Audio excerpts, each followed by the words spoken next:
बच्चों आइए हम लोग ऊपर जो विषय हम लोगों ने पढ़ा उससे संबंधित कुछ और उदाहरणों पर चर्चा करते हैं। एक उदाहरण आपके सामने है। बिंदु 1-2 से जाने वाली प्रकाश की किरण x अक्ष पर बिंदु A से परावर्तित होने के पश्चात बिंदु 5-3 से गुजरती है।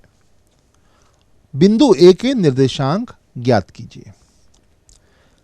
बच्चों ये काफ़ी महत्वपूर्ण प्रश्न है और इसमें आपने भौतिकी विषय में जो चीज़ें पढ़ी हुई हैं उसकी अवधारणाओं की भी यहाँ पर आपकी एक परीक्षा हो सकती है इस प्रकार के प्रश्नों से। इसके हल को समझने के लिए आइए हम लोग बात करते हैं।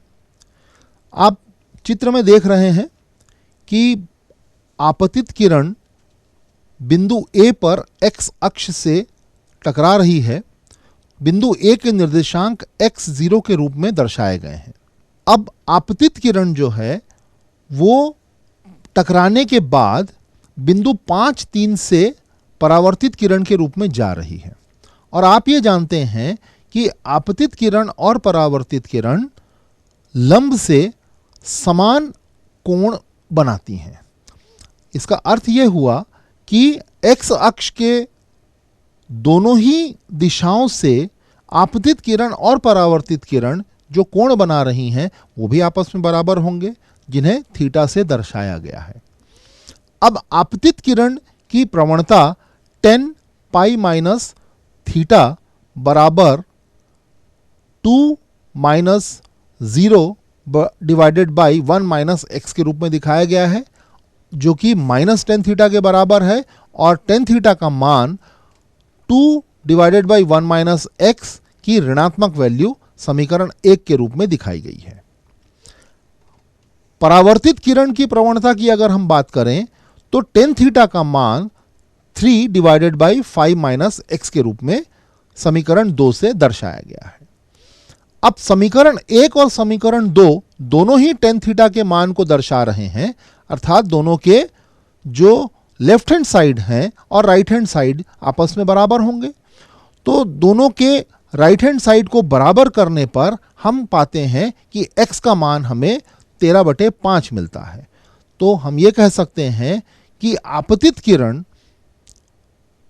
x अक्ष पर बिंदु 13/5 और 0 पर टकराती है और वहां से परावर्तित होकर 5-3 से गुजर जाती है।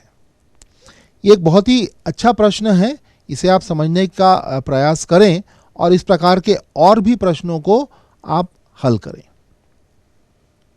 आइए अब अगले प्रश्न पे चलते हैं। अगला प्रश्न है x अक्ष और बिंदुओं 3-1 व 4-2 को मिलाने वाली सरल रेखा के बीच का कोण ज्ञात करो। आप देख सकते हैं बच्चों कि दो बिंदु A और B हमको दिए गए हैं। चित्र में आप देख रहे हैं बिंदु A 3-1 है और बिंदु B 4-2 है। यदि हम इन दोनों बिंदुओं से जाने वाली सरल रेखा की प्रवणता ज्ञात करना चाहें तो प्रवणता हमें -1 के रूप में मिलती है। अब चूंकि प्रवणता जो होती है वो x अक्ष से झुकाव के टेंजेंट को रिप्रेजेंट करती है, तो हम ये लिख सकते हैं कि टेन थीटा का मान जो है वो प्रवणता अर्थात -1 के बराबर है और इसे हम -tan45 डिग्री के रूप में लिख सकते हैं। -tan45 डिग्री का अर्थ है tan 180 - 45 और जो कि tan 135 डिग्री के बराबर है, अर्थात थीटा का मान 135 अंश के बराबर होगा।